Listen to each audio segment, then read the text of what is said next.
రాజీని arrest చేసినట్టు కొన్ని media channels వచ్చిందని. ఇవన్నీ సునకానందం అండి. కొడాల నాని గారికి క్యాన్సర్ వచ్చింది. కొడాల నాని గారు వాళ్ళ అమ్మగారిని ఆ మధ్య ఎప్పుడు 2 ఏళ్ల క్రితం ఆవిడకి క్యాన్సర్ వస్తే ఆ వైద్యం ఆవిడ క్యాన్సర్ని జయించి ఆవిడ చెకప్ కోసం కొడాల నాని గారు ఎంపటి పెట్టుకెళ్తే కొడాల నాని క్యాన్సర్ వచ్చిందని చెప్పిన సునకానందం పొందటం వార్తలేసి. అట్లాగే వంశీ గారి భార్య నిన్న ఒక ఫంక్షన్కి ఆవిడ గన్నవరం వస్తే వెంటనే పోలీసులు టీవీ కెమెరాలు వెళ్ళిపోయి వాళ్ళ సొంత ఛానల్ వాళ్ళు వంశీని అరెస్ట్ చేశారు. ఇటువంటి ఈ సునకానందం పొందేటువంటి పరిస్థితుల్లో తెలుగుదేశం పార్టీ అనుభవిస్తుంది. ఈ సునకానందం ఎన్నాళ్ళు అనుభవిస్తారో అనుభవించండి.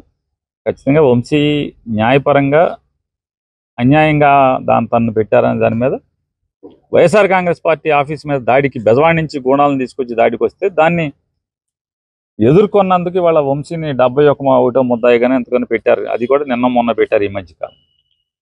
ఏదన్నా పెట్టుకోనండి, అతను న్యాయపరంగా రిలీఫ్ తెచ్చుకుంటానికి ప్రయత్నం చేస్తున్నాడు.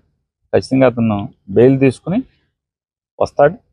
మీరన్నీ వంశీ దొరికాడు, లేకపోతే నాని క్యాన్సర్, పేరు నాని గారికి ఇంకేదో జరిగిందో, లేకపోతే కళ్యాణీలకి ఇంకోటి జరిగిందో, ఇట్లా రకరకాల పుకార్లతో సునకానందం పొందాల్సింది తప్పితే మేము ధైర్యంగా వైఎస్ఆర్ కాంగ్రెస్ పార్టీ జెండా మోసి మీ మీద మీరు ప్రజల్ని మోసం చేసిన ప్రతిదాన్ని ప్రజలకి చేరవేసి ద్వారా ప్రజా పోరాటం చేయడానికి సిద్ధంగానే ఉన్నాం.